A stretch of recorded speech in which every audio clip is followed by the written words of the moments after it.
We want to get straight to our big guest this hour for Neal Bloom. And so I would like to introduce you to Neal Bloom. From his success in helping to build the San Diego tech ecosystem, with the one, the only. Bloom has also been helping other startup communities around the world adopt aspects of the ecosystem. San Diego's tech industry ambassador, Neal Bloom, is here. Neal, how you doing? I have a lot of lessons learned now in life. At the time, it was who's around and who else wants to work on this thing. Both had never started a company. Like, we were carbon copies of each other. And that's always the worst, by the way. With us, it was because we couldn't talk about and we avoided conflict. Like, roommate stuff spilled over where we were like yelling at each other about the dishes when we probably were yelling at each other about the business.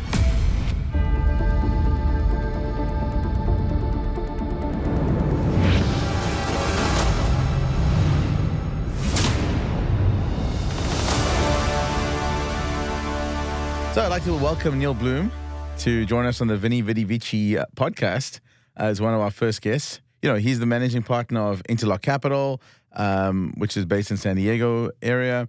And, he's had quite a stellar career, being a serial founder, operator, multiple exits. He also happened to be part of the space shuttle program at some point in his career. But, before I butcher the entire introduction, I'd like Neal to just tell you more about himself and just jump right into it.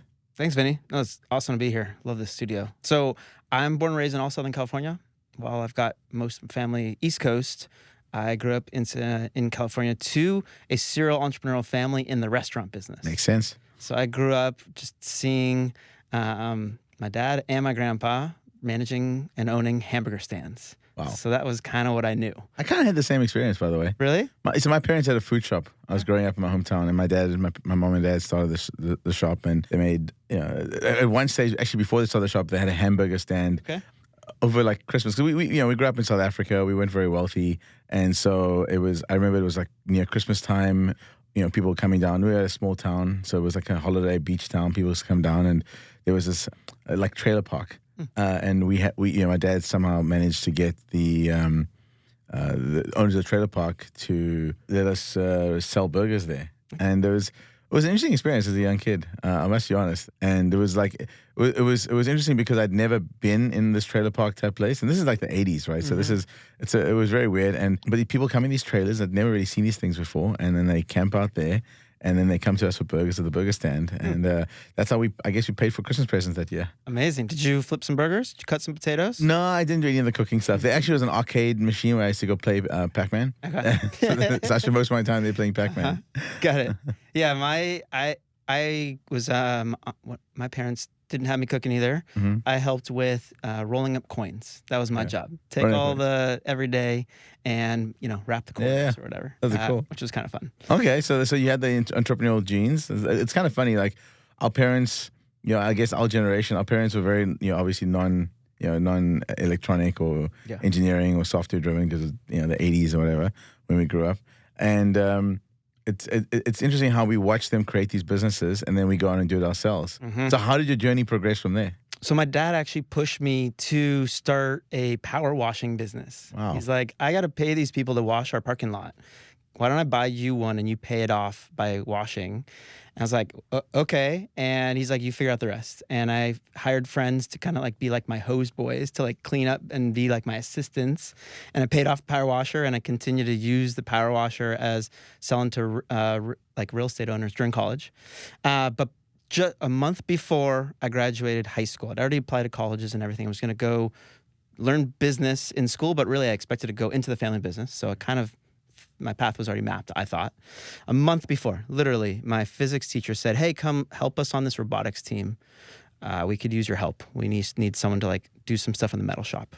And someone said, can you weld this thing? I was like, I have no idea what you're talking about. And I figured it out and I welded two parts together and I was immediately hooked on hardware, like stuff, building things with my hands. Mm-hmm. The second I showed up on campus for college, I switched my major to engineering, mechanical engineering. Wow. And I pretty much in my head said, there goes business. I'm going to go learn what it's like to be an engineer. I went down a deep mechanical engineering path and figured I would go get a job at a giant aerospace firm. It's kind of where I was already starting to set my mind up. And I kind of forgot about entrepreneurship throughout college, to be honest. Yeah. But then I look back and I'm like, I did some pretty entrepreneurial things even in college. Like, you can't help it. Yeah. Right? Yeah. Like I wasn't a good student, so I therefore had to fill in with other things. So I started an engineer club where we went off campus and toured businesses. And no one was thinking about jobs at all.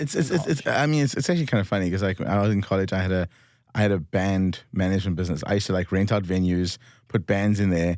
I take the cover charge of the door. I pay the bands for it. I pay for the lighting, the stage, all that stuff. And then the bar would get the drinks. And that's how I like kind of paid my way through college a little bit doing that. Did a whole bunch of those gigs. But you're right. It's like this entrepreneurial bug bites you in university or college, and it kind of sticks with you. No matter what you do, you always like got a side hustle. Yeah. Like, and most entrepreneurs I speak to have always had like a side hustle, even through high school. Like they were doing something on the side. Totally. And it's like some sort of genetic anomaly, I think. Yeah. Well, I think you're always. It's not just that you have ideas. You're like, can I go test and try something? Yeah. And it scratches an itch for yourself. Yeah. You know. It's like I think it's this need to want more out of life. Yeah. You just want more than what's been laid out in front of you. Yeah. And you also want to sort of chart your own path. Right. It's actually like manifesting it yourself. Yeah, you exactly. know? And I looked around in college and saw everyone's like spending all their time in the library just studying. Yeah. For what? To get a job, but no one's actually working on the job part. Yeah. That's what I wanted to work on throughout college. Just like, how do I set myself up for a great job? So which college did you go to? I ended up at UC San Diego. Oh, fantastic. I transferred in, and I had a job lined up before I even graduated. I interned throughout the entire time because I just want to know, what is it like to work as an engineer? I signed myself up for this thing. What is it? I have no idea. And so I worked on, during college, I worked on the Bradley fighting vehicle, actually, which is now being used in Ukraine, which is crazy. Wow. So I was actually in the Bay Area for, I kind of took like a long internship stint. And I was at this R&D plant where they build tanks, where they test new equipment on tanks. And they said, for your internship, you're going to develop an air conditioning system for the Bradley. And I was like, what? They're like, yeah, there's no AC. It gets too hot. In Iraq, it gets 150 degrees inside this hunk of metal. Figure out how to cool it down.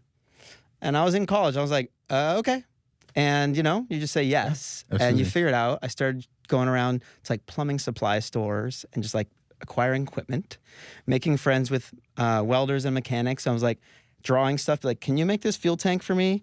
And I did it. And I built an air conditioning system that at the end of the summer, the Army came and checked it out. So we had like a demo day. I was sitting there inside this tank, in a sense, and the Army comes in and they're like, oh my God, it's cold. They're like shivering because it was like down like below 60 degrees. And my internship ended, but I heard they bought it. And it's now all Bradleys are equipped with ACs. So it's kind of crazy to see like them deployed in Ukraine being like, I worked on that. You That's know? amazing. Yeah. That's a cool story. It was fun. So where'd you go work after school? So I got a job with Pratt Whitney, which is like one of the longest running jet engine makers. Yeah. But it was on their rocket engine division called Rocketdyne. Okay. In LA, which is the oldest U.S. rocket engine maker. They built engine. They got some of the first German V1 scientists after World War II and started testing rockets in the LAX parking lot in the 40s. And so the place I worked at had been around. Elon would have been proud. Yeah. Oh, totally. It's a he would be proud if he heard the story, I guess. He probably knows it already. Oh, he knows the Rocketdyne story, for sure. Okay, cool. Yeah. We actually hired away his first president before Glenn Shotwell. So Gwen. But yes, the company I was at, just legacy space and really like manned space. Yeah. What they'd focus on, they'd put every American into a space on an American rocket. So showing up there, I was already like, you know, who am I? And what I learned were the people that are there were the most passionate people I've ever worked with. And I can't claim that I knew and wanted to work on the space program. These people did. And that was infectious to see that people had this North Star, that the stuff that they're working on has a big impact. And how many of them went to SpaceX now that you know of? Not many, actually. Really? Yeah, it was interesting. I would call them, you know, incumbents. Okay. And therefore looked at the way that new startups were doing things as almost like, that's too risky for me, or not a culture I want to be a part of. Which it took me a few years to identify that. Okay. That, you know. Those people, they don't really like change. Correct. Yeah. Especially engineers working on something that's been designed 40 years ago. Yeah. Makes sense. So working on this at this company, Legacy Space, if you will. And I got put on the space shuttle program kind of at the end of the space shuttle career, if you will. Like everyone knew that it was going to be retired. didn't necessarily know what was next.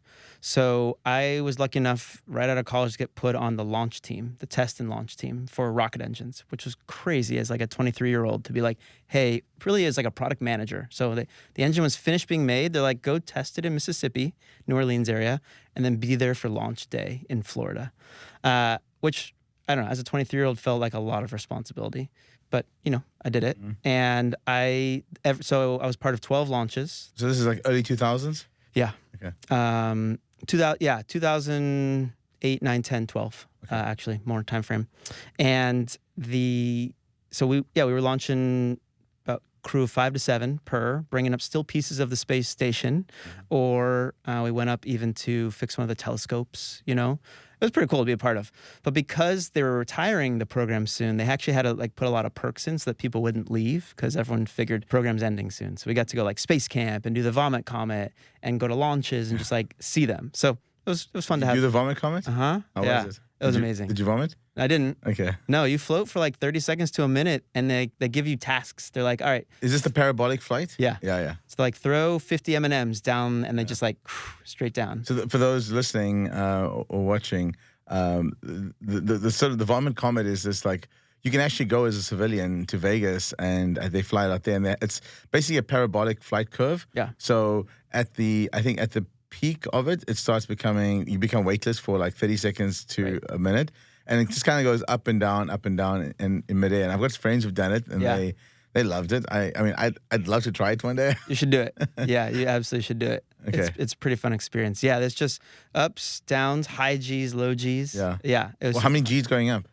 Oh, so it's on the up, you're weightless, so it's -5, Okay. and then +5 on the way down when you're just holding in your seats, buckled in. Okay. Yeah, it was pretty fun. Good way to bond with other people too. To see, you're working on space stuff and you're seeing who gets sick and who's Superman charging through the space. So when it's coming down, you have to buckle in very quickly, right? No, you lay on the ground. You can lay on the floor if you want, do that. Or you can try to get you buckled in. Lay on the floor, but it's going down. How does that work? Yeah, it's going down. You lay on the floor. It's just the angle. Flat. Is the angle of descent just means that you're not gonna slide around, or correct? Yep. Okay. Yeah, you're mashed into the floor. Okay. You just kind of hold on. You don't even have to hold on. You're just stuck against the floor. Oh, is it like Velcro? No, you are just there on the floor. You're not gonna move. Yeah, okay. You're just they're just pulling up. I don't know too much about the physics of this, but yeah. I mean, it's fascinating. I've watched the videos. You gotta do it. Okay. Let's go do it. Let's go to Vegas and do a little 0G. It's called 0G is the company. I'm gonna go fast. Yeah, that's right. 0G. I'm gonna go fasted. Yeah. There's no way I can take it. I'll just do it one morning, 10, 11 a.m. Haven't had any food. I'll go. Then I'll try it. That's a good time to do it. I don't want to be joining the Vomit Comet. Yeah. This is a light version of what astronauts go through. I can't imagine. Yeah. So it was pretty fun to be a part of all of that. I started working on the next. It's still to launch the Artemis. They've had one launch. Okay. This is NASA's, Moon and Mars rocket, and so I worked on the second stage of that for a while.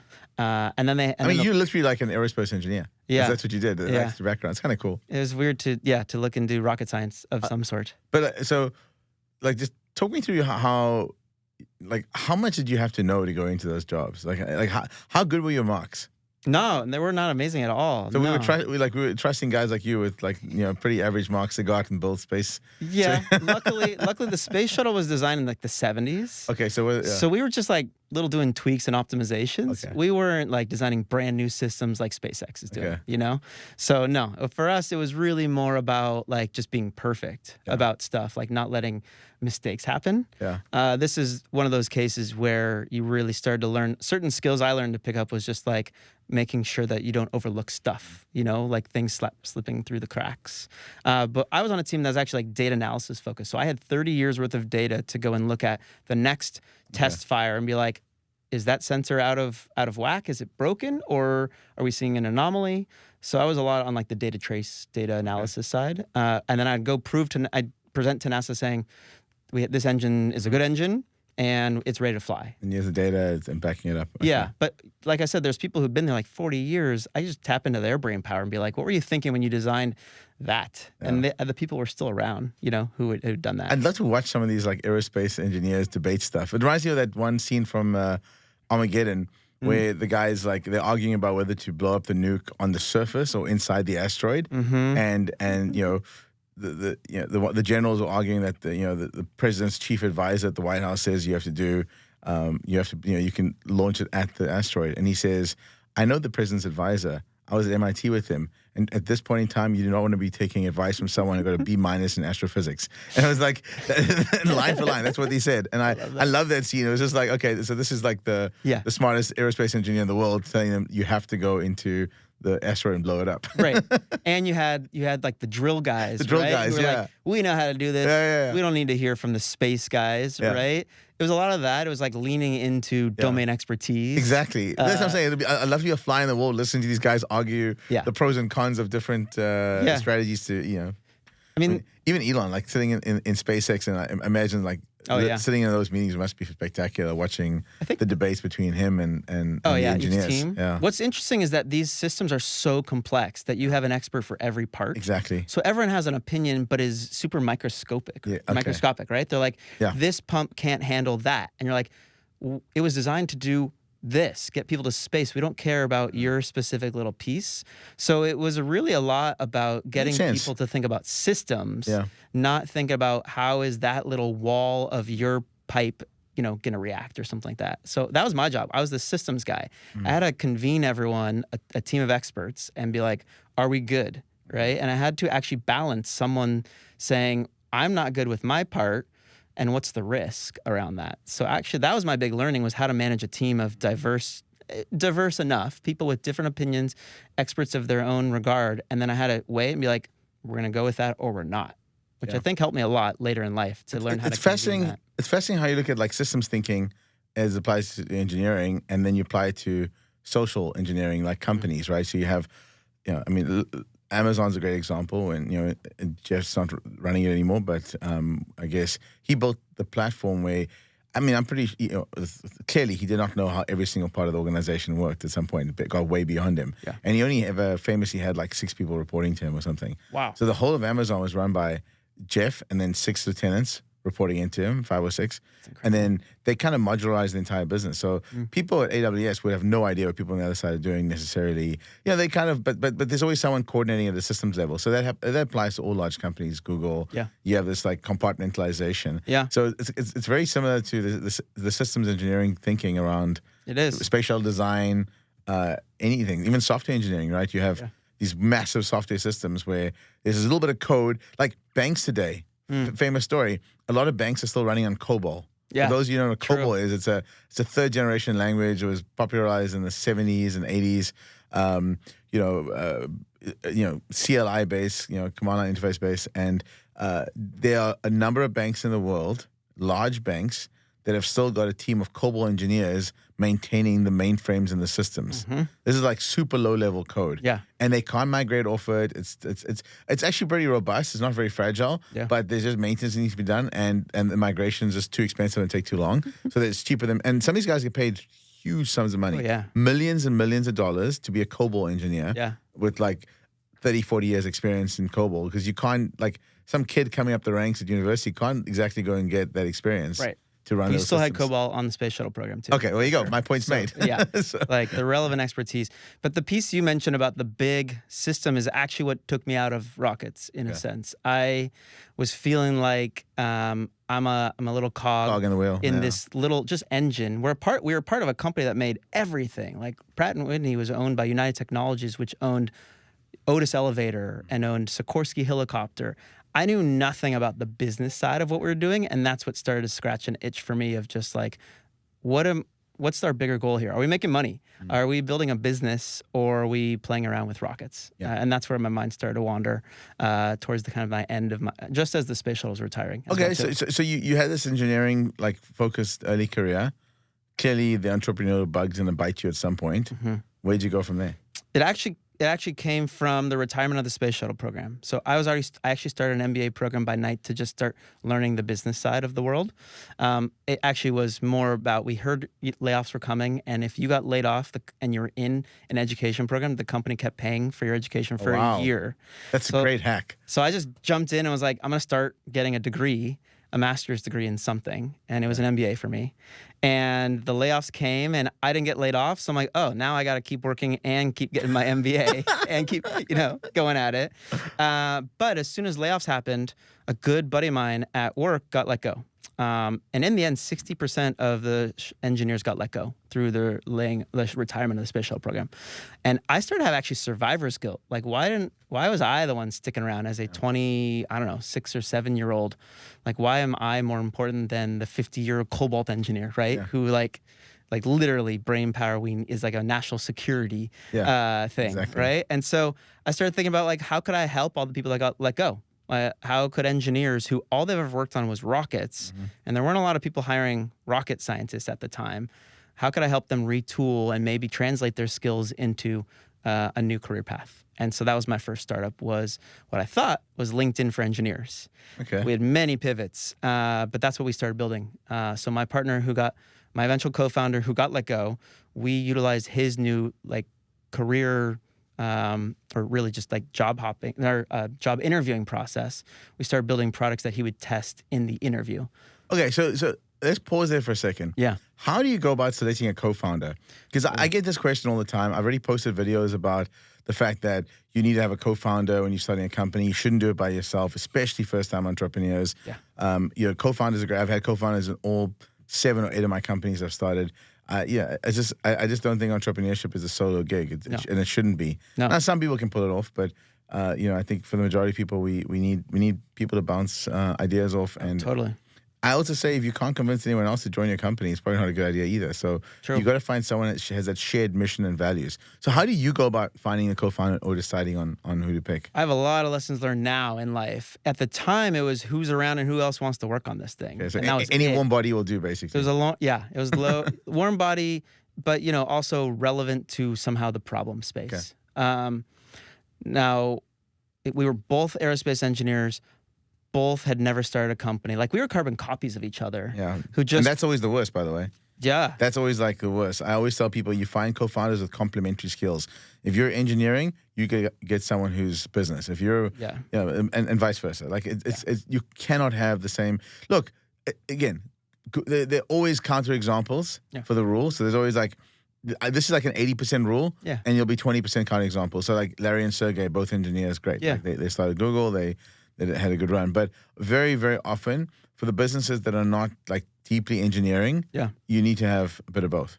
Especially because it's really like a 10x opportunity. Like when you have someone who's complementary to you, not only are you filling each other's gaps, like, you've already optimized how to do something that the other person hasn't. And it's just, you don't even have to divvy it up, because like entrepreneurs, you just go do. People are just doing the stuff that you're not even thinking about doing, that you would have to go and learn and do. Absolutely. And that was the problem with me and my co-founder. Like, everything was new to us, and we both were like, almost like, rolling the dice. Who wants to do this task now? Yeah, sometimes a third co-founder is needed. Yeah, I'm not a huge fan of it, but like, I think it is needed sometimes. Fourth co-founder is never needed. Like, it's almost, I'm always like, whenever I see 4 co-founders in a company, it's almost an automatic pass for me. Yeah. But like, my ideal is 2. I'll push for 3 sometimes, and exceptionally, like, it's like a bell curve, right? Yeah. You got the 1 and the 3, and then in the middle you've got like the majority. Yeah. With the third co-founder, where I often think this is valuable, is in my current company, Waitroom. We are building video conferencing software, as you know, and you've done a couple of sessions for us. Thank you very much. And it was myself, who's more on the business, marketing, entrepreneurial side of building the company, financing, etc. And Michael, my co-founder, who's our CTO and engineer, and he started writing most of the code in the beginning by himself. And Margaret, who's our designer and chief, kind of chief product officer. And so the 3 of us got together because it kind of made sense that we want to have a very strong design-led company. So we wanted design to be at the core of what we do and make sure it's a beautiful experience. And so it was critical that we had her. And then, Michael and myself, I think it's the good thing is, like, I've built technology companies for 20 years. I studied engineering and I actually programmed in something like COBOL, Clipper. I remember back in the days. So did a lot of that.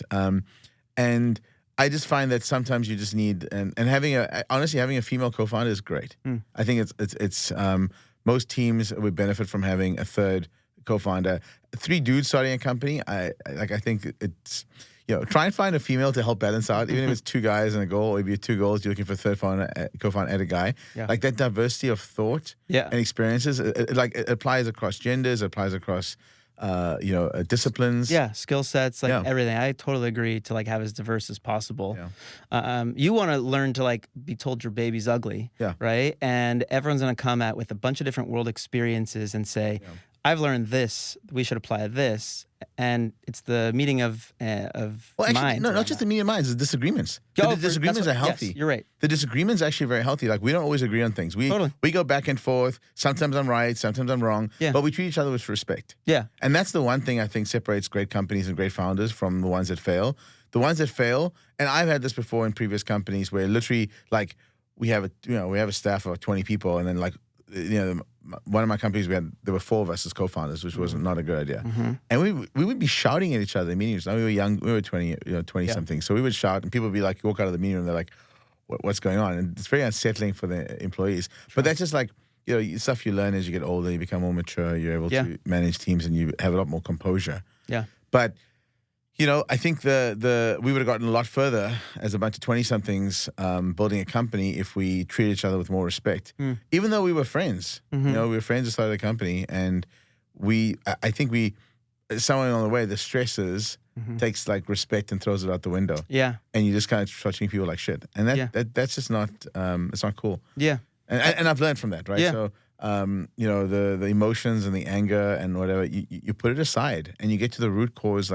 If you have the same mission in a company, you're both trying to, you're trying to achieve the same things, focus on that. Yeah. Why do you think that's a better way to go? Ask questions. Why do you think this will work? Yeah. And when you start digging into each other's mindsets, you're able to resolve these issues. And so I've had situations even now with Waitroom is that, we're discussing strategy and which way to go. And, Margaret might think we're going a different way. Michael might agree with her, and then I'm by myself, and now I've got to prove my point. And instead of I don't do the whole I'm the CEO, we're going to do this direction thing. I try and build consensus, because if I'm wrong, I'm wrong, and I'm willing to accept that. So I'd rather go away, do more research, get more feedback, and come back with more compelling arguments. And I actually successfully did that. And it took me an extra 2 or 3 weeks to get there, but we got there, and they were eventually okay, we actually agree with you now. Yeah. So I think it's also one of the problems, I guess, is entrepreneurs have this deep instincts around things, an instinctual way of doing things. And I think where the disconnect comes with working with co-founders is if you're unable to verbalize or prove it out, you have this problem where people who are not natural entrepreneurs don't see it. And especially people who are very engineering focused and engineering minded, they're like, look, this doesn't make sense. I don't understand the big picture. What do you, and the question is what are you seeing that either you're not showing me or I can't see? Yeah. And that's a way better question than you're an idiot. Why are you doing this? Right. This is dumb. I'm not you should treat people, whether it's a relationship with your spouse or your colleagues or your bosses, people dignity and respect. Yeah. Just have that level of composure, no matter how frustrating a situation is. Totally. To dig into the problem, and that I think is a recipe for success. In companies. The verbalization piece is actually super interesting when you get a bunch of technical founders, typically less emotionally intelligent. They just haven't worked on that part because they relied on true raw brain power, and that was exactly a bit of a problem with me and my co-founder, both engineers, so we've never really tapped into the EQ parts of our brains. And so we had trouble not just having having arguments. We actually the opposite. We were very shy to face each other and have the hard conversations that we should have had. In fact, we ended up moving in together, so we were roommates and co-founders. And so both... we had the same thing. We had all 4 of us moved into a house together. Are you serious? Yeah. Oh, wow. That's intense. It was a few months after starting the company. We literally, it was eat, sleep, work. That was it. That was our... And up until 3 a.m., sleep until 8, get up at 8, nonstop for weeks on end. Yeah. It was a great time. Yeah. Right. But, we also had, and then we grew the company from there. Yeah. With us, it was because we couldn't talk about and we avoided conflict. And roommate stuff spilled over, or we were yelling at each other about the dishes when we probably were yelling at each other about the business, just not saying it. Exactly. We didn't know how. We didn't know how to have those conversations until they'd blow up. It's hard in your 20s. Yeah. It's hard. I think people, if you're in your 20s, you're listening to this, I think one of the key takeaways is that appreciate that without the experience of having gone through this and maybe decades of experience building businesses, working with people, you don't realize, and I can tell you this, and it may not go into your head properly, but I can tell you that when you are working with people, being patient and respectful goes a long way to helping you understand the gap between what you think the problem is and what the problem really is. Mm-hmm. Yeah, it's super insightful to stop and think, especially when it's your baby. Like, you immediately jump into reaction and defensive. When having someone else's viewpoint is actually pretty insightful. It may not be the right thing, but it's good to be able to bounce things off the wall and see, like, especially if you're just a solo founder, you're not going to get that feedback loop. Well, that's the thing about having a co-founder. Like, what I find with solo founders is that nobody challenges them. They sit in this organization. It's kind of a fiefdom, right? Like, they're the king in the ivory tower sometimes, and everyone else just like kind of kowtows to them and does what they ask them to do. And the nice thing about a co-founder is they will challenge you. Right. They're like an equal owner of the business, maybe 50-50 or maybe 70-30, doesn't matter. And having two co-founders, like, it's even better to some extent in terms of like the diversity of thought. But you got to be able to manage it better. But having that person to challenge you is very powerful. Yeah, I agree. And so I don't recommend doing solo gigs first time around. Yeah, I totally agree. I even recommend at this point for, students who are working on a startup, go join one first and see a lot of this. See it happen, right? See and learn how to manage someone, how to hire. All of that is actually really hard to do while also working on your startup too, of like figuring out how to actually do the business management piece as well too. The best advice I can give young people, when I say young, I mean like people coming out of college, early 20s, trying to figure out, where you want to go in life, is if you don't have a great idea, I mean, that's fine. You could be working on something or whatever. You don't feel compelled to start a company. Instead of taking the big paying job, going and work at the big bank, earning the big salary, driving the fancy car, whatever you want in your life, join a startup and join a fast growing startup. Join a startup that's like, just about getting to revenues. Early stage product companies are a little harder because there's no revenues and it's hard to grow, and they're reliant on funding. And sometimes you can find a gem. But most of the time, like an early stage company that's maybe doing, 50, 100 grand a month in sales, that's trying to ramp up. If they crack it, they're going to go from 5 or 10 person company to 50 to 100. And I joined a company before I started my first company where I think I was employee number 50, and I left about 18 months later with 350 people. And it was an amazing experience. I learned so much. Things were moving so quickly. There were new people joining every day. It's such a great experience. And that was the last job I ever had. Because afterwards, I started my own companies, and that's, 18, 20 years ago. Yeah. It's 20 years ago this year. You got a piece on a rocket ship of your own to like watch and learn how someone else is doing things. And apply that to your next thing. Exactly. And so that's, it's kind of funny. It's like, it's just that little bit of maturation that you get. And even then, after I started my company, like I said, my co-founders, I were fighting, we were making mistakes, we were like yelling at each other. The composure wasn't there. It was the urgency that we had to like build a company, and we had tons of financial issues in the beginning. We had cash flow problems. We had to work through all these things. And but I don't think I would have been able to be successful in that company. That company eventually sold for a couple $100 million to Carlyle Group. I was initially the solo founder of their business. Oh, wow. In my bedroom. And I was like, I need to build this up to be something a bit more, and I need people to help me. And so we got our co-founders. I got my friends, and together we basically started this company. And it was a great lesson, great journey. Yeah. I moved to the States in 2008, so I kind of sold out in 2010. But the people I hired, the VP of sales became the CEO, and and they led it on to a nice exit. I was very happy for them. Yeah, they kept building it up. And you learn to like actually, get past your ego and say, I'm better to do this with other people for a variety of reasons. The skill sets, the success, and now you've got this built-in alumni network. I bet that you'll like forever be grateful and forever kind of collaborate with people on. Yeah, I mean, I've had the fortune of employing thousands of people in my career, at least. At least, well, I'd say it's probably the high hundreds, maybe thousands. But at least I've created thousands of jobs through, just the companies I've started. So it's very cool, and the network's powerful. The impact you have as an entrepreneur is great. It's great. And I don't think you are aware of it as much in your day to day. No, you And don't. you're just so focused on we got to move this forward. But you're changing people's lives. But when you look back 20 years, you go, wow, that's the stuff I did 20 years ago when I was like a 23-year-old. Yeah. It's amazing to look back to see the ripple effect over time of your actions. Yeah. And sometimes some businesses I started haven't really been financially successful for me, but that's not the point. Right. I did what I felt what I wanted to do, and I explored areas. And in some cases, like I didn't make any money, but investors made money out of it or whatever. That's fine. It doesn't really matter. You learned a lot about yourself, I bet. Exactly. It's a That's for journey. sure. It's a journey. If you jump into entrepreneurship just to become wealthy, you're doing it for the wrong reasons. Because that's an itch you'll never scratch. Yeah. Like it'll just always be there. Yeah. And you've got to just move on. You got to say, I'm doing this because I'm passionate about building products or creating new industries or whatever you want to do. Like it's you have to have a reason other than making money. Totally. There's other easier ways to make money. Entrepreneurship is tough. Yeah. And it's not, honestly, on a value adjusted basis, it's probably not the most psychologically a healthy thing to do.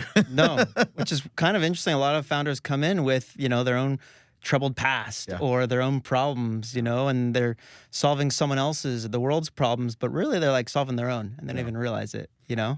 So let's go into your co-founder story. I'd love to hear yours. Yeah. So we started what became Portfolium.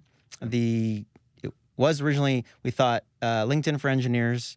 Many pivots later became LinkedIn for students. So we were the kind of pre-LinkedIn platform where students engage with each other, but really we're building their own resume, a digital and visual resume is really what we were doing. It was almost like Dropbox meets Instagram to a certain regard. And it could ingest any file and could be used as a showcase piece to say, I'm employable.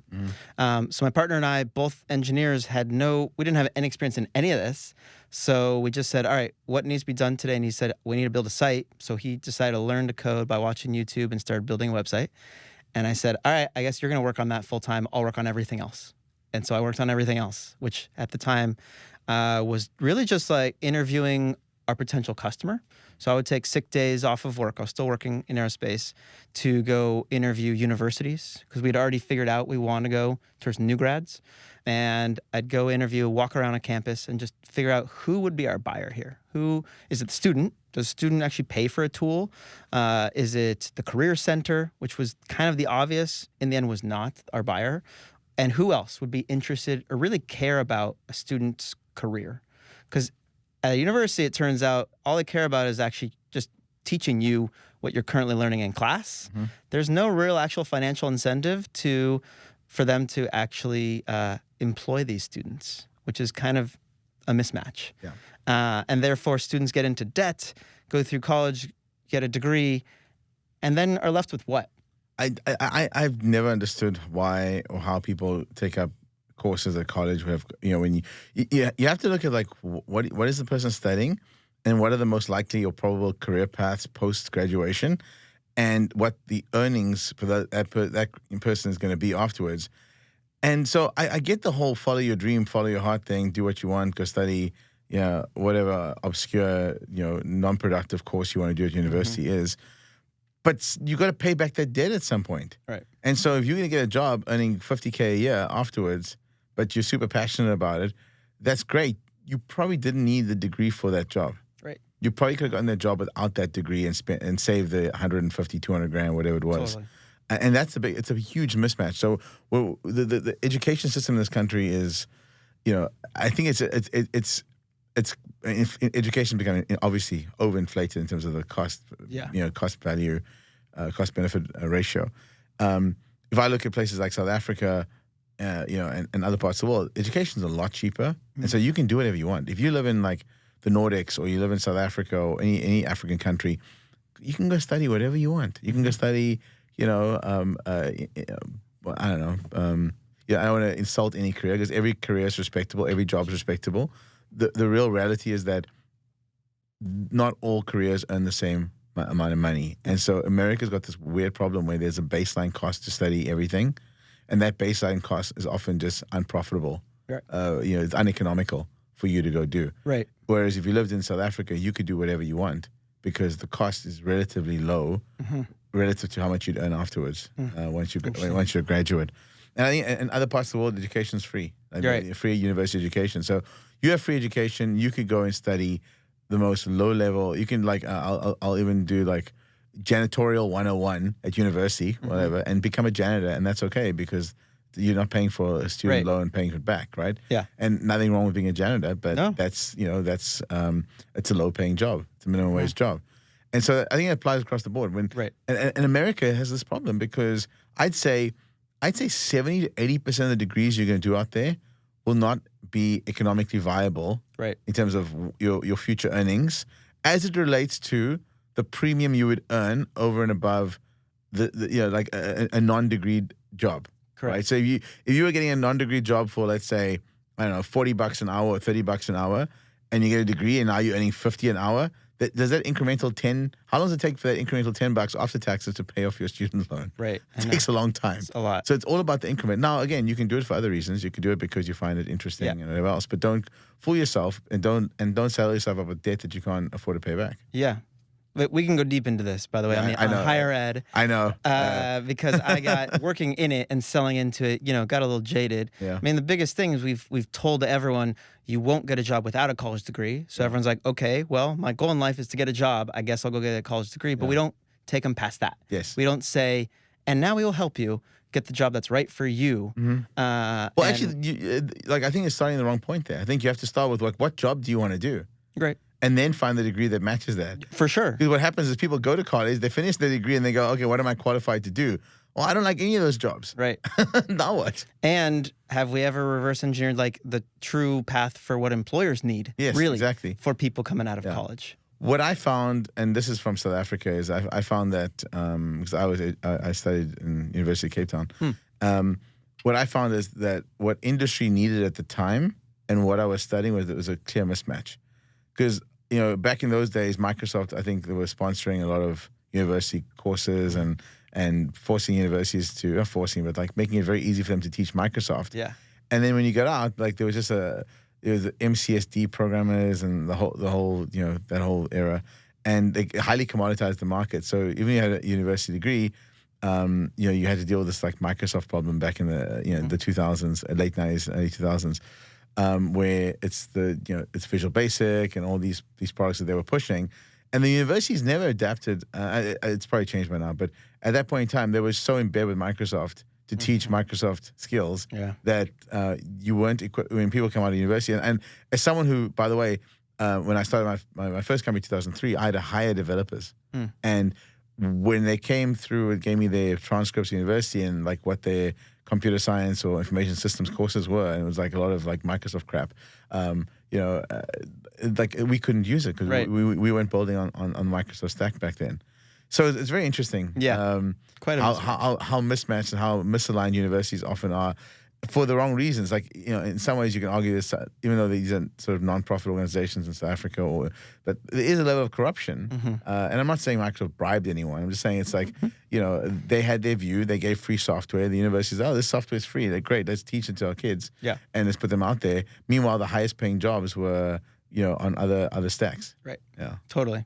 Yeah. So we had to figure out who actually cared about students getting a job. It didn't seem like anyone on campus did. No. And you see universities, they're all expanding always because they want to put more students in, which really is just creating more debt out there because the business model is not. Yeah. But we figured out it took probably 2 years of figuring out who our buyer was of this, and it was alumni associations. How did you get to that? We were heavily set in career centers, like really trying to get to know, like, what's the carrot? Who cares about if someone gets a job? Really, in the end, we found out, no, that they just think they're helping students, and what they think they're doing is making money at career fairs. So they just charge a bunch of companies to have a table, and they're like, look, we create $100,000 for the university every quarter by running a career fair. Like, that's not the business we're running here whatsoever. So it was very apparent to us quickly that they're there just to kind of review your resume, but they do not care whether you get the job or not. Yeah. We had to figure out that, like, who makes money because you get a job. And the Alumni Center, it took a while. And Why did they make money? Why does Alumni Centers make money? So because they want your donation back. And they put a long-time value or a lifetime value, an LTV calculation on every student who graduates with a degree and then in debt or not in debt got a job before he graduated Oh, or so didn't. they already profiled all this. They knew exactly what it is. Yes. So you guys, after 2 years of trying to find product market fit, you found this this gap. Okay. We figured out that if the Career Center could get you, student, to have a job before you left, you immediately loved your university for the rest of your life even more. So this is like one of those growth hacking techniques. Like Facebook, I think, was 30 friends in 30 days or something like that. And once you had that, you were hooked on Facebook. And so the key thing is to get people to that point. Yes. And so everything you can do below the funnel to get people to that sort of threshold point was highly accretive for Facebook and obviously for the Alumni Association as well. Exactly. And so alumni were, first of all, they realize they have no presence on campus. People first interface with their alumni after they graduate. So they're like, we need people to get to know us before so that people understand we care about you for the rest of your life, like the day after you graduate through the day you die, when you hopefully have bequeathed your estate to us. So we had to bring them on. People do that still? Oh, yeah. Big time. The whole estate? Uh-huh. To the alumni? Yeah. Wow. I know. So we had to bring them on campus, really, is what we did. So we brought alumni associations on as soon as you got into school. And we said, this is your tool to document your learnings to show employable skill sets.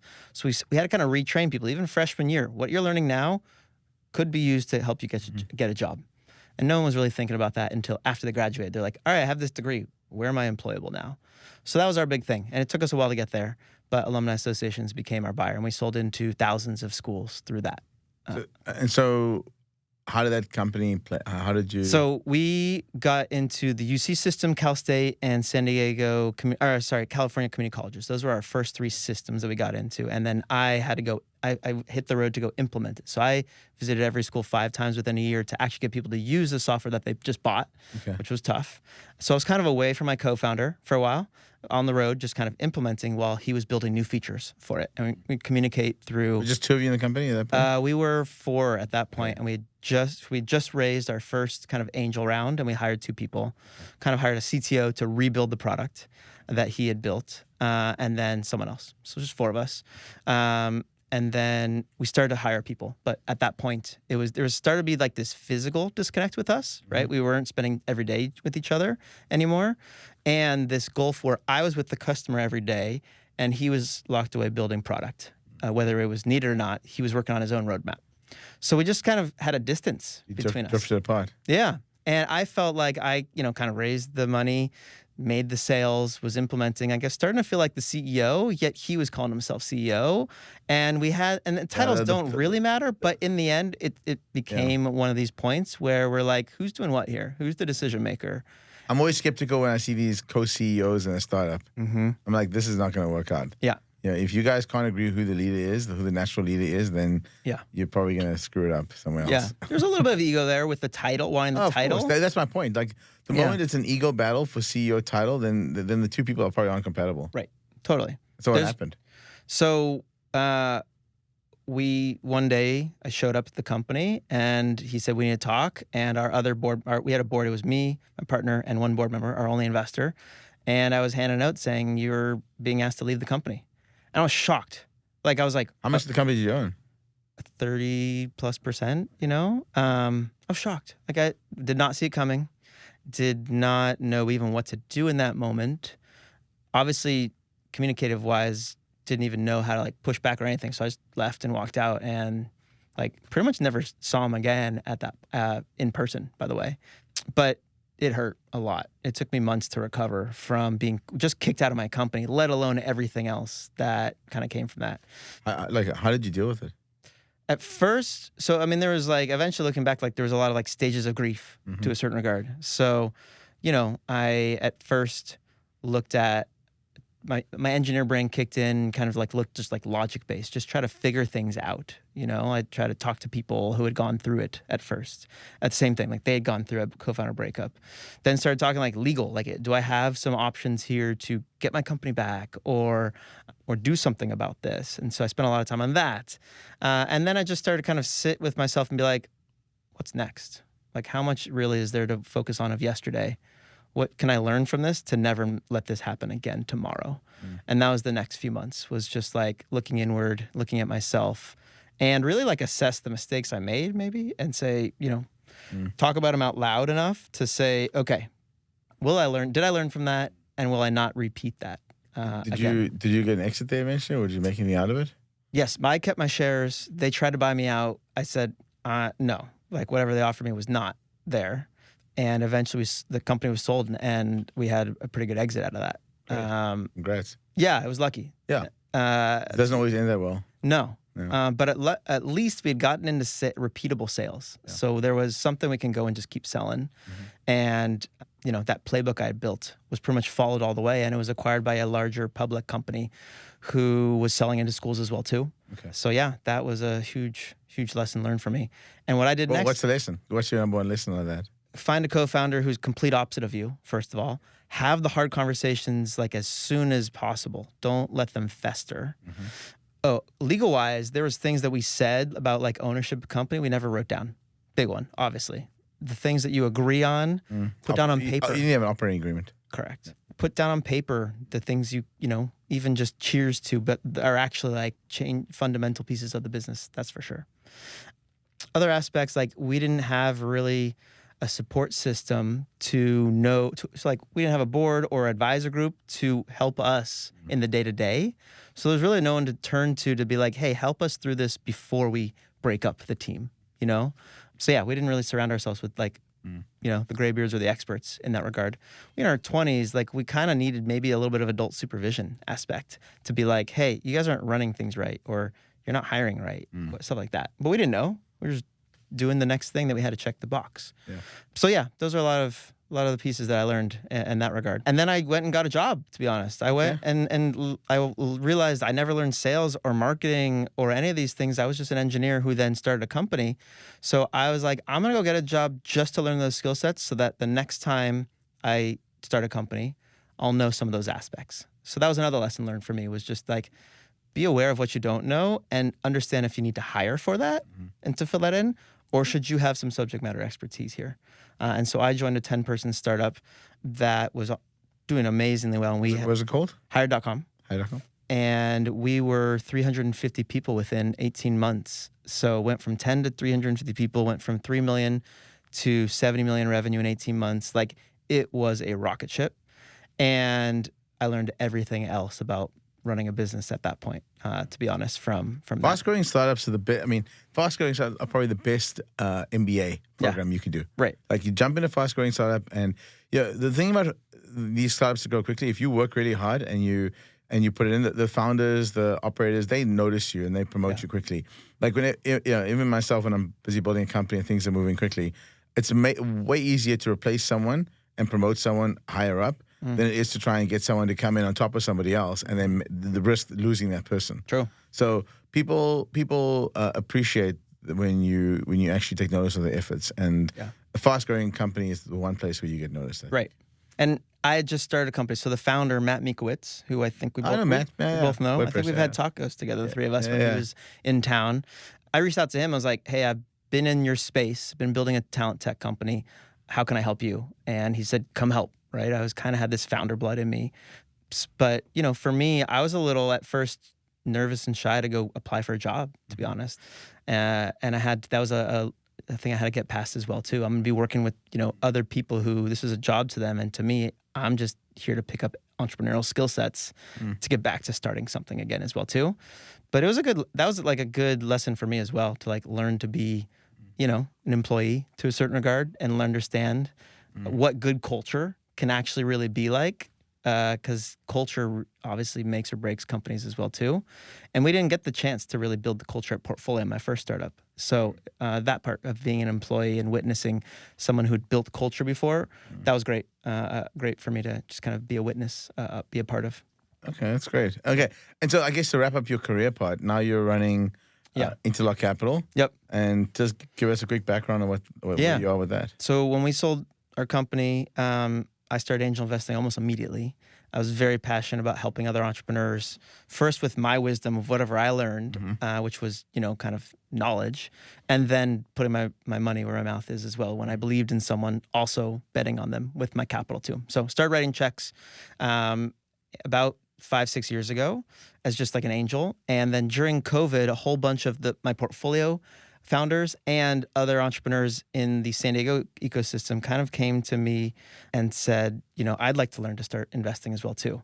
And simultaneously, my now partner in Interlock had come to me and said, what if we learn to build a community approach to investing? Instead of each of us being angels, what if we built a space and a place where we vetted deals together and looked within us to say who has the domain expertise to really assess this, and then write a check as a group, as opposed to each of us writing our own checks being individual line items on the cap table. So it was both a change to style of investing, syndicate style, and this mentality that entrepreneurs probably make pretty good investors because they know a lot of the lessons learned from running a company to help the company when they run as well too. So now Interlock Capital is this kind of operator investment group where we almost claim our capital is almost symbolic compared to the kind of cheat codes we could give companies from lessons learned, right? Kind of like this podcast, right? Like you're distilling down decades of experience into a few short minutes. We believe that is more valuable than the cash itself, but we give both. Yeah. And usually entrepreneurs only get one or the other. Usually you ask for money, you get opinions. We're both. We want to be able to give advice and cash. And so that's what Interlock now is. And so we're both a fund and a syndicate where we can write 2 checks into every company, only where we have subject matter expertise within the group. That's excellent. Well, that's great. And it's come a long way in the past couple of years. I think the San Diego local scene is definitely growing. You've been running you basically the flag waver for tech in San Diego. Yeah. And it's been great to be part of it and what you've done. Thanks. Let's jump into some other things. Yeah. Can you share a moment or an experience that sparked your entrepreneurial journey? Like, where was the spark? Like, you spoke about your parents and the burgers and whatever else, but like, what was the sort of light bulb moment for you? I think the first time was actually the power washing business when my dad kind of gave me the idea, and I therefore, he gave me the idea to just start something, but I didn't know what was next. And so the first spark for me was having to figure out what's next on my own and not necessarily be spoon-fed it. And as a teenager, I think that was probably a good lesson to learn. So people call this agency, right? The understanding that you can make decisions on your own and you kind of manifest it. That was, I think, my first spark was just, he said, go do this. And I was like, I have no idea how to do it. And you go figure it out. I'm going to go figure it out. And once you figure something out, kind of solve a problem, it's addicting. You're like, all right, let's go figure out the next thing, and then the next thing, and then the next thing. So that was probably my first spark. So how do you maintain a healthy work-life balance? Oh, does any entrepreneur ever figure that out? I think I figured it out. Okay. It's taken me 20 years and 2 or 3 burnouts. You're right. But I think I've gotten to the point now where I've got a pretty healthy balance. Yeah. It's not actually ideal. Yeah. I would say like right now I feel like I still need 2 hours extra every day. Mm-hmm. So it means I don't have enough balance and I'm working a little harder than I want to be. But it's just, for where I am, it's fine. I know it's maybe it's temporary, maybe it's a couple of years. I don't know. But it's taken me a while to get to this point. But I think when I say it's healthy, I think I'm not going to go downhill if I keep at this pace. It may not be the pace I want to keep at forever, but it's not as bad as it used to be where it's like 3 hours a night sleep. Right. Yeah. Well, how do you do it? I mean, I think there's one aspect that every entrepreneur has. I call it the true entrepreneur's dilemma, which is do versus delegate or do versus train. As an entrepreneur, there's so many moments where you're working with someone where you're like, I could just do this myself. It's so much quicker to do myself. Where if you stopped for a second and said, but if I taught them to do it, I would never have to do it again. And we get caught up in a lot of those, probably 10 of those a day moments where, training moments or delegation moments. I start with that. I kind of look at every day, where are the moments where I could maybe do it once? And there's a lot of hacks. You can like film yourself doing it on Loom, right? And then pass it off and say, great, I'll never do that task again. But that's step one, is like I can't do repetitive tasks over and over. Yeah, me too. And so I think to myself, I am building up this library of knowledge to give to other people to do so that I can work on the next thing that requires that. Work yourself out of a job. Yeah, totally. That's always the best way to work. Figure out how to make yourself redundant. And people think like, it's kind of funny. It's the people who want to hang on to their jobs the most that are often the most, I'd say, most underperforming. Right. In a company. It's the ones that don't want, like, they'll get it done, and they want to figure out how they don't have to do it anymore. Or they're still employees. They're the ones like, you know what? We can automate. We can progress. You guys don't need me if I do this and that. Right. And obviously the employees who've come in and go yeah, I don't have anything else to do right now. Everything is fully running by itself. It's automated. We used Zapier for this. We used whatever. And then you go, okay, well, why don't you go and tackle this problem? Because there's always problems in a company, and you want the most innovative, enterprising people moving to the problem areas to solve these problems. And if you can free up resources because they've been smart about it, and progressive, that's great. We're in the business, like startups and fast-growing companies are in the business of optimizing processes. And so therefore, the fastest path to get to doing it the most efficiently is best, not someone who holds on and says, I am the reason this thing is getting done. Tech is about automation, ultimately. Right. You know, the more we can automate and like, even machine learning and AI, the more it starts doing the work for us. Like Totally. Like even something simple like customer support via email. Like the AI is getting so good. Yeah. You email, like I'm emailing customer support on products and stuff. I said, hey, can I delay my subscription for a month? No problem. I'm pretty sure it's not a human emailing me back. No. I'm pretty sure it's the AI going, oh, he wants pause his subscription. Yeah. Because like companies are just learning to scale that way. Well, you mentioned AI, but certain processes, even learning how to treat things that can be done in parallel versus series, I kind of lean into my engineering background with like manufacturing. Yep. What can we be doing the same time so that we're not waiting around for something else to be done? So even just process automation or process optimization can really help a company a lot. Absolutely. And there's not always software for certain things. It's just a mentality that's like, let's be smart about the flow of how things get done. There's actually a good book that I read called The Goal. Like I instill every day, and it's purely around manufacturing. The goal, though, is about what's the goal? The goal is to make money. Is the kind of the what he says in the book, like every page. But he teaches you through the manufacturing world, and like it's like one of the things I think through still, and just like process optimization still to this day. Okay, so let's get into the rapid fire questions. Okay. I like to end off the show with a bunch of questions, and you got like 20 seconds to give me an answer for each one. All right, let's go. Okay, first one.